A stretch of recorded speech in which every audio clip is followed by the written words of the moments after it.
And of course, paralleling the issues of therapists, no one gets off scot-free here, is the issues of churches, which reached ignition point in 2002, and where there were openly articles wondering whether the Catholic Church could actually save itself, that this was the biggest crisis since the Reformation in 1517.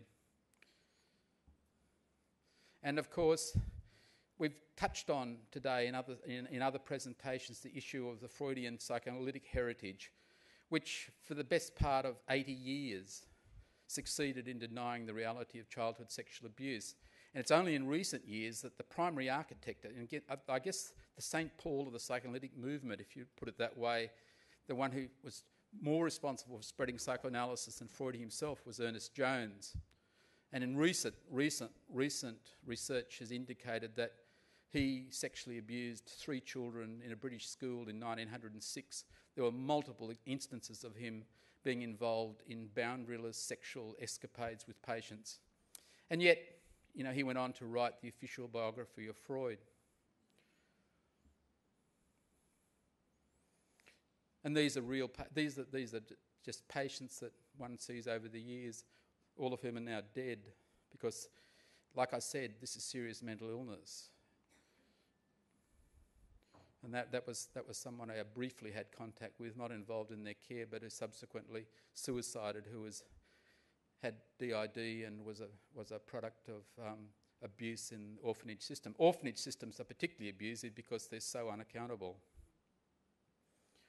And I'm reminded here, when I'm here in Sydney, of just what a monumental challenge it was to have a Royal Commission into paedophilia in New South Wales, and that's Deirdre Grisovan. I think the vote was carried by 1 vote in the New South Wales legislature. By the way, it's only in the last couple of months that the world's biggest internet-based child exploitation network was reported as being uncovered, which was centred in Holland but had a server situated on the Gold Coast. And at its peak, it had 70,000 members. So it's one of the... sorry? Oh, sorry. Yeah. A lot of people talked about borderline. I share discomfort with the term. Psychiatry hasn't been good at naming trauma-based syndromes, and particularly then applying them to females. We've had hysteria, borderline personality disorder. But this slide just illustrates just how long it took to work down to the beginning of a recognition that largely borderline personality disorder was a product of childhood trauma. And we went through issues of it being a semi-psychotic, semi-neurotic condition, of it being a variant of affective disorder, etc., etc. Of course, healthy selfhood is pretty much the same as what we call resilience. It's all of those things that to do with secure, safe attachment, not being abused, validated, etc. And here,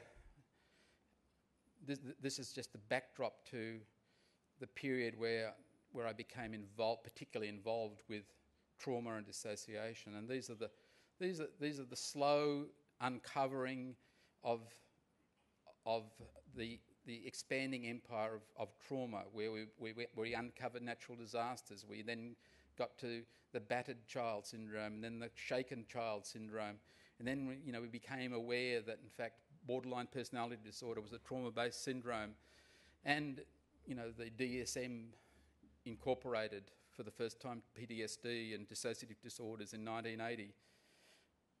And so it goes. But I actually think there's another frontier, which is the one that I mentioned, which is the extreme abuse victim, where the abuse never ends. You're not talking about trauma about past abuse. You're actually grappling with the real abuser in real time, and the patient is highly traumatised and highly dissociative, and accommodates the abuser in all sorts of ways that make separation very challenging. We've talked about Folletti. In simple terms, in simple terms, if you want to put Folletti's perspective in one sentence, it says that of all the factors that one could put into a factor analysis the one factor that above all predicts a subsequent history in the mental health system is a history of childhood trauma. It beats any other 5 minutes. Yep. These I'll just briefly run through. These are I referred to our study of 1998, which was just shows that, in fact, the sort of people that we were seeing were fairly similar to those seen in the US or Canada. The only difference was in our mental health system, the time to diagnosis was actually even longer because there was such a little culture at the time for making that sort of diagnosis. And of course, you begin to understand how different sorts of diagnostic entities are used to describe complex trauma. Most of these patients, of course, they're depressed and dysphoric, and they somatise enormously.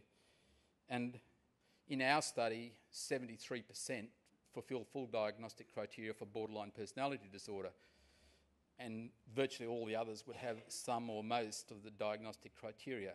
If you look at it from the other perspective, you know, where you look at studies of people with so-called borderline personality disorder, you'll probably find that about 50% on average have DID. They're very overlapping parts of the same elephant, really. We're just describing different axes of a complex trauma. And these are abuse indices. And again, our study probably went into a lot more detail on a lot of things than had been reported before. Until our study was published, as far as I'm aware, no one had ever published with DID a real breakdown of the so-called hallucinatory phenomena associated with DID. And in fact, if you look at, say, Frank Putnam's text of 1989, he talked about internalised voices, very little about all the other sensory modalities, and never mentioned externalised voices. Of course, when we actually get down to it, there's that people with DID usually experience both internalised and externalised voices, and many or most of them experience hallucinatory phenomena in all other sensory modalities. It becomes a moot point what you call an hallucination, or what others might call a flashback, or what others might call somatisation. But we begin to appreciate why, quote, hysteria used to have such complex symptomatology. And of course, in our study, 29% of people with DID had had a previous diagnosis of schizophrenia, including those on regular depot antipsychotic medication. So they're sometimes pretty serious about it. 20% had a diagnosis of mania in the past. And when you look at Schneiderian first-rank symptoms, people with DID, in fact, have more of them than the average patient with schizophrenia. So you begin to see how the Bloilerian revolution of sort of the early 1900s actually subsumed dissociative disorders. And the same with hysterical psychosis. And I won't go into that slide. That's just a slide from 15 years ago, which is just quotes of one patient's journey through the mental health system, which describes trauma and dissociation endlessly, but without anyone identifying it as such. It's just perplexing phenomena, hallucinations, depressed, ECT. Now they're switched and well. What the hell happened? This patient is actually, at this moment, this is from 30 years ago almost, and she's an inpatient, displaying much the same phenomena as we speak. And this is Hamilton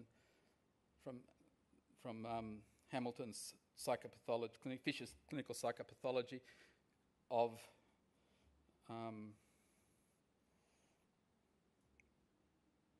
it's the third edition there, it's the 2007. As you can see, I mean, the paradigm in certain cultures has not been accepted at all.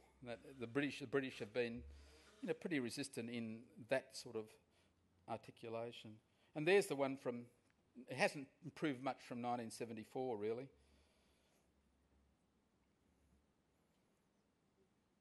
Some intelligent schizophrenics, after an acute shift of the illness, describe how they seem to pass from being one personality to being another. But these are just attention-seeking personalities back in 74. Interesting. And of course, one of the things that we've done through the Trauma and Dissociation Unit and through the Cannon Institute is to convene or co-convene large conferences on trauma, dissociation and related topics. I think it's a very effective way in a non-confrontational paradigm of actually allowing people under no pressure to come here, learn, argue if they like, disagree, but to make up their own mind. And the sort of attendances that we've had at these sort of conference series, we had one just finished a couple of weeks ago featuring John Briere, and some of you may well have been to it, but in Melbourne, Sydney and Brisbane, the collective attendance was 1,360. Last year we had one with Janina Fisher and there was something like 1,300. What it shows is that a substantial proportion of the mental health community is actually very interested in these sort of things. What we need, of course, is a working model. I'd better finish it at that point. These, by the way, these are two of our long-term nursing staff from TDU, Linnea Seeger and Lenore Hall, who have worked there for many, many years. And one of the interesting things about working in that sort of unit, you might think it burns you out, but in fact, we have less sort of staff turnover than any other unit. Anyway,